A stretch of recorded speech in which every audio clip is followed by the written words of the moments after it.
Bueno, chicos, los interrumpo porque tenemos la entrevista mensual con Facundo Jaime, vocero del Observatorio Vial de Secaitra, para ir tratando diferentes temas que ellos están realizando constantemente estudios sobre este tema de lo vial. Así que los saludamos a Facundo. Facundo, buen día, bienvenido nuevamente aquí a nuestro medio.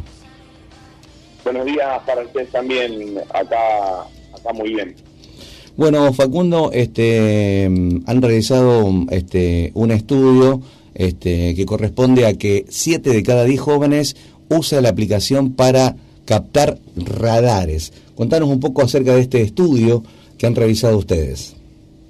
Bien, entendiendo que las aplicaciones de GPS, que en realidad la utilización del GPS en general ha ido evolucionando con el pasar del tiempo, y de un hardware distinto al del celular, donde se tenía que cargar los mapas para poder hacer uso efectivo de justamente el GPS, pasamos a un sistema que es el actual, en donde son aplicaciones que ya están en el celular y que además de ya tener los mapas cargados, generalmente funcionan de forma interactiva con el usuario, es decir, que se van actualizando según la información que los usuarios van cargando con respecto a las actualizaciones del tráfico y, entre otras cosas, a la localización de las cámaras de velocidad o, en realidad, es más general, no solo se denuncian, digamos, en las aplicaciones las ubicaciones de radares de velocidad, sino que también podemos encontrar de otro tipo de tecnología como equipos de constatación de luz roja, pero el punto es que decidimos tratar de indagar un poco, siendo que estas aplicaciones han avanzado tanto y ya es mucha más la información que brindan hoy que la que brindaban hace 10 años, y ahí los resultados más importantes fueron que el 77% de la gente declaró, manifestó que aún utilizaba el GPS con esa finalidad, con saber cómo llegar del punto A al punto B. Pero hay un 17% que manifestó que utilizaba estas aplicaciones justamente no para que la aplicación me indique cómo ir a un destino, sino para saber en dónde hay radares de velocidad.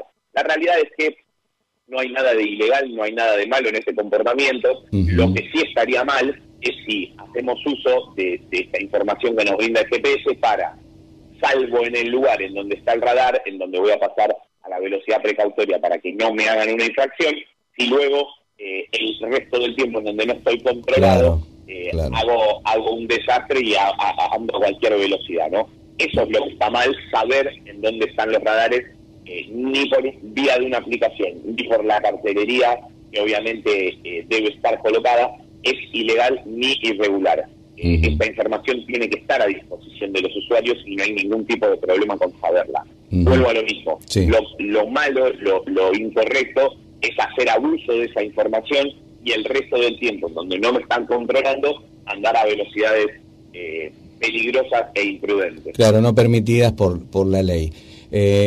Sucede, no sé en este caso puntualmente de dónde realizaron el estudio, seguramente es amplio, pero bueno, en algunos lugares que no hay indicaciones que hay un radar, por ahí no sabes cuál es la máxima, en lugares sí, pero hay lugares que no. Y bueno, por ahí el GPS es una manera de ayudar también. Bien, lo primero que tiene que saber el radioescucha es que si le llega una infracción en donde no fue señalizado correctamente que había una cámara o un elemento de constatación de infracciones por vía electrónica, puede hacer un descargo en el juzgado que corresponda donde esté radicado la causa, pero sí la gente tiene que saber que por lo menos en rutas provinciales y nacionales debe existir la cartelería. Luego, dentro de los ejidos urbanos de los municipios, ya ahí la regulación y la legislación no es tan rígida, sino que depende más de cada municipio. Pero en ruta nacional y en ruta provincial, la gente tiene que saber que si recibe una infracción, previamente en esa traza debe haber cartelería normalizada, si no, insisto, podrá ser pasible de nulidad o de lo que el juez de turno considere, la medida que considere el juez de turno, quiero decir. Facundo, lo tengo a Luciano que me está acompañando y a Javier, acá te quieren hacer alguna consulta, creo que Luciano. A ver, Luciano. Facundo, buen día, ¿cómo estás? Muy bien. La consulta, te digo lo que me pasa a mí cuando salgo a la ruta. Encuentro carteles de velocidades máximas que me parece que son demasiado lentas para el lugar de la ruta en el que estoy. Por ejemplo, al llegar a una rotonda me aparecen carteles de 40 de máxima, pero va un par de kilómetros antes o varios metros antes de llegar a la rotonda, y me da la sensación que si yo voy a 40 kilómetros por hora, el camión que tengo atrás me va a pasar por encima. Estas velocidades máximas, o sea, hay estudios que determinan que es la velocidad ideal para ese lugar de la ruta. Quedaron por ahí un poco atrás en el tiempo y habría que actualizarlas. ¿Cómo es? Bien, para determinar la velocidad en general de cualquier traza de una vía, ya sea de carácter nacional o provincial, quien interviene son las vialidades. Entonces, si estamos hablando de una traza provincial, será vialidad provincial. Si hablamos de una traza nacional, será vialidad nacional. La cuestión aquí pasa por lo siguiente: en el caso de la proximidad a una rotonda, es prácticamente imposible que se maneje la misma velocidad natural a la de la vía que estamos hablando, si estamos hablando de una ruta a 110. La realidad es que las reducciones, generalmente, como en el caso de la rotonda, porque es lo que estábamos hablando recién, ¿no? Pero generalmente, previo a una rotonda, no se desciende a esa velocidad de 110 a 40 en un tramo relativamente corto. Claro. Generalmente hay una especie de reducción gradual. De disminuciones, exacto, de esquema de disminución gradual, en donde pasamos de 110, posiblemente a 80, posiblemente a 60 y finalmente a 40, en una distancia en donde disminuir a esas velocidades no debería requerir un freno abrupto en caso de que obviamente no vengamos a 170 kilómetros por hora. Es decir, si venimos a 110, ese esquema de reducción con las distancias entre reducción y reducción debería ser relativamente suave o paulatina la forma en la que ese vehículo va descendiendo la velocidad. La realidad es que los camiones y los vehículos de gran porte en general tienen su complejidad cuando nosotros que por ahí conducimos un 4 puertas sedán, es cierto que vemos y nos puede intimidar un poco cuando un vehículo de gran porte vemos que no frena al mismo ritmo que entendemos que tiene que hacerlo. Obviamente no vamos a ponernos en riesgo ni a nosotros ni a nuestra familia, y vemos que hay alguna cuestión que un camión se nos acerca de forma intempestiva. Obviamente tenemos que regular la velocidad independientemente de lo que diga el cartel. Pero el punto acá es que esas reducciones encuentran fundamento en los informes que obviamente tiene Vialidad Provincial y Vialidad Nacional cada vez que tiene alguna cuestión particular. Puede ser una rotonda, puede ser una estación de policía, puede ser un colegio, que muchos hay al costado de las rutas. Entonces, cualquiera de estas circunstancias obligan a que Vialidad Nacional o Provincial reduzca las velocidades, muchas veces de forma bastante sensible, obviamente. Facundo, yo recuerdo y estoy pensando a Luciano, imaginándome, nosotros somos de Carmen de Areco, cuando he viajado a Salto, por ejemplo, la ruta está pintada con la velocidad que tenés que ir cuando vas llegando, como bien decías vos, de 80 pasás a 60, de 60 pasás a 40, y cuando llegás a la rotonda está marcado 20, pintado sobre la ruta.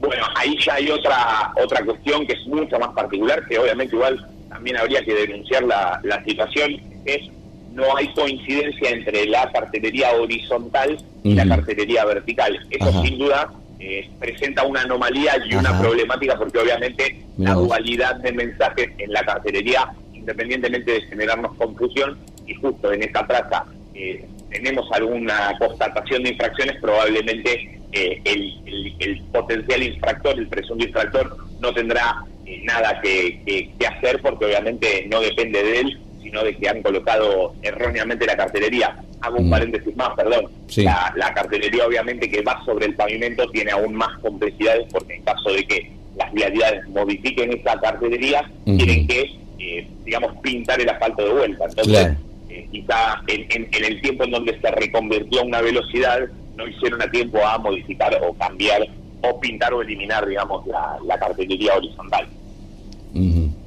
Bueno, Facundo, bueno, en principio, bueno, recordar a raíz de este estudio, bueno, que han hecho con respecto a las aplicaciones que usa el 77%, me recordás, ¿no es cierto?, de las personas que conducen. Perdón, se cortó un poquito la... Sí, no, decíamos, volviendo al tema central nuestro para ir cerrando, bueno, que de 7 de cada 10 jóvenes usa esta aplicación para captar radares, las aplicaciones que ya mencionábamos.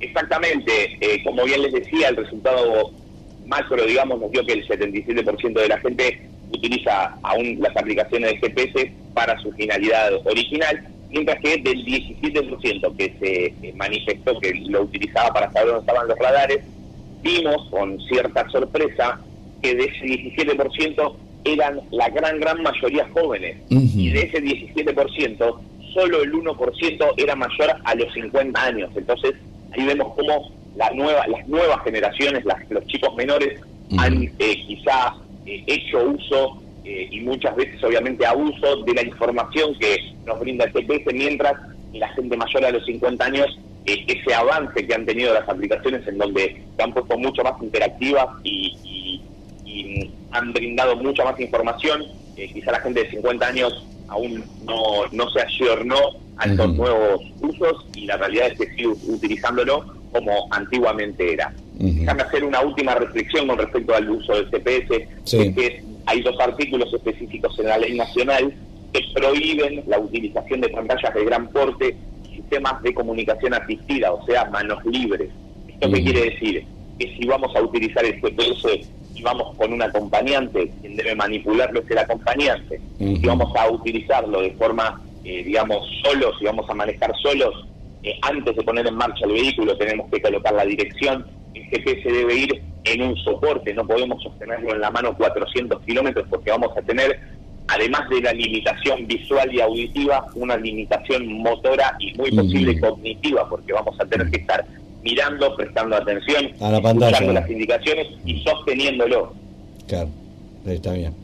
Sí. Facu, buen día, Javier te habla. Facu, una pregunta supongo que a futuro. Entiendo de que hace unos 20 días ya es alcohol cero en provincia de Buenos Aires, y los informes de ustedes llevan varios días y con varias consultas. ¿Qué expectativa, Facu, respecto al alcohol cero al volante están teniendo, más allá de que por supuesto esperamos el informe del laboratorio?